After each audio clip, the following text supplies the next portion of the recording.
Day 1. Arrival in Cairo. Welcome to the land of the pharaohs. I landed in Cairo late afternoon, the sunlight still glowing gold over the skyline. The air felt dry and ancient in the best way possible, like the city itself was exhaling history.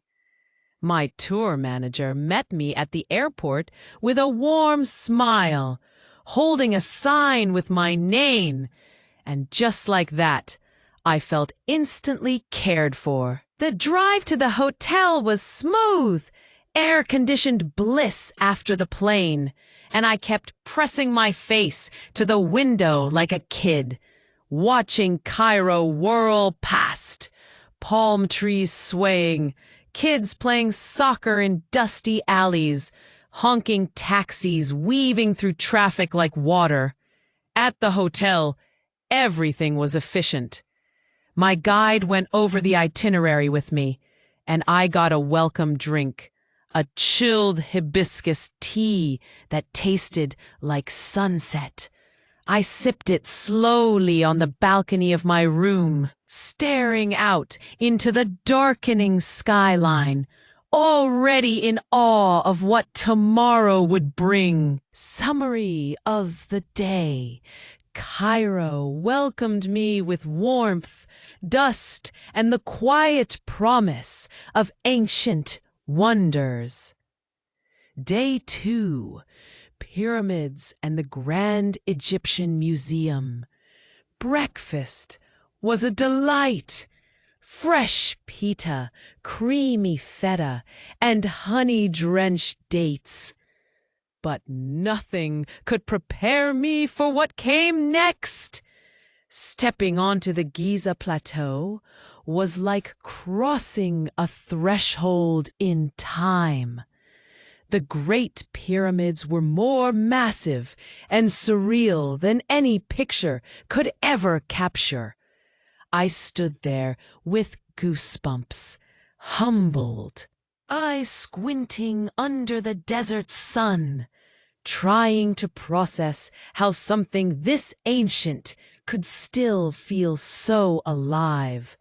Then we visited the Sphinx, stoic and mysterious. I leaned in closer, half expecting it to whisper something cryptic to me in the wind. We walked through the Valley Temple, and the cool stone corridors gave me chills, the kind you get when you know you're walking in the footsteps of pharaohs. Lunch was at a cozy Egyptian restaurant. I don't even remember the name, but I remember the flavors: succulent grilled kofta, fluffy rice, and pickled veggies that packed a punch. The afternoon was spent at the Grand Egyptian Museum, where ancient artifacts practically whispered secrets from behind the glass. I lingered in front of King Tut's treasures, mesmerized by the golden mask. My feet were tired by the time we left, but my mind was spinning with wonder. Summary of the day. The pyramids made me feel small in the best, most magical way possible. Day 3. Cairo to Bahariya Oasis. We left Cairo early, and the city slowly melted into barren gold as we drove 4 hours toward Bahariya Oasis. I watched the landscape change, from chaotic urban rhythm to a quiet, endless desert road. Lunch in Bahariya was rustic and hearty.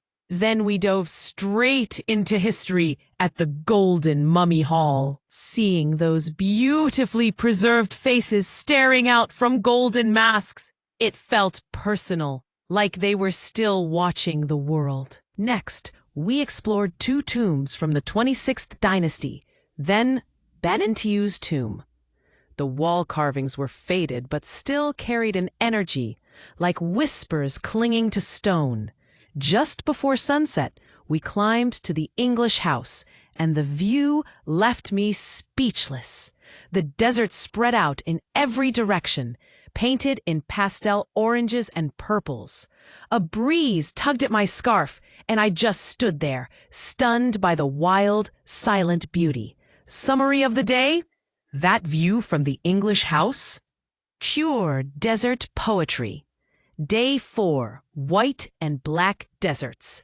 Breakfast was light, because I knew the day would be intense. First stop, the Black Desert. And wow, it looked like another planet. Dark volcanic hills rising from golden sand, like the earth had freckles. At El Haiz, St. George Oasis, I dipped my fingers into the natural hot spring, so warm and pure. Locals smiled at us kindly as we passed.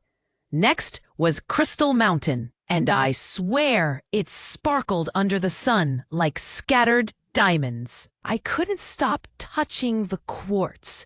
Then came the Valley of Agabat, where limestone formations towered like ghosts of time. But the most surreal experience was the White Desert. Those chalky, mushroom-shaped rocks rising out of pure white sand, it was dreamlike. We camped under the stars, and I laid on my back in the cool sand, eyes wide at the Milky Way. The silence out there is something you feel in your bones. Summary of the day. Sleeping under the stars in the White Desert made me feel both tiny and limitless. Day 5. White Desert, Farafra, Dakhla. After breakfast, we headed to Farafra to visit the Badru Museum, a mud brick gallery created by a local artist. The sculptures were raw and expressive. I felt like I was walking through a poem sculpted in clay. 3 hours later, we reached Dakhla. The temple of Dar el-Hagar sat in quiet solitude, its columns still noble despite the winds of time. The nearby Roman burial site of Mezawaka was haunting. I traced my fingers along ancient stone, imagining lives once lived here. Later, we wandered through Al-Qasr, the Islamic village.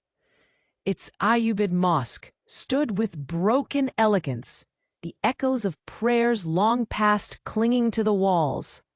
A young boy waved at me from a doorway and smiled, and that moment stuck.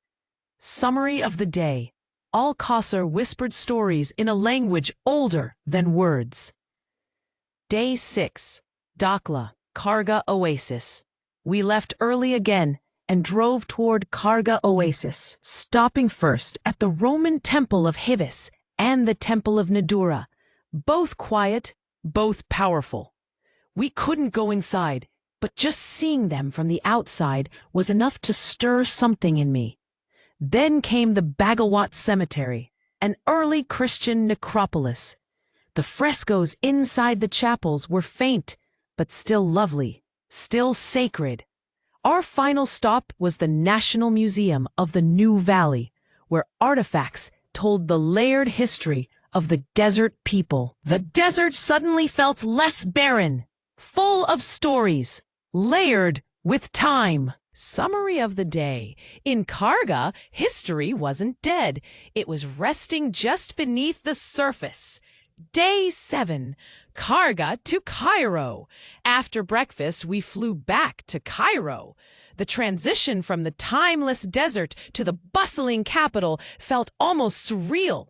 At the hotel, I finally had time to breathe and journal everything down, trying to bottle it all before the city swallowed me again.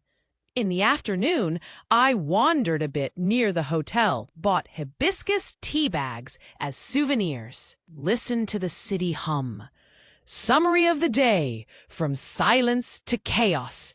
The shift reminded me how diverse Egypt truly is. Day 8. Final departure. My bags were packed and my heart was heavy. This journey through pyramids, oases, tombs, deserts, and temples had changed me. As I boarded my flight home, I looked back one last time through the window, whispering shukran, thank you, to the land that had shared so many stories with me. Summary of the day. I didn't just visit Egypt, I felt it deeply and forever.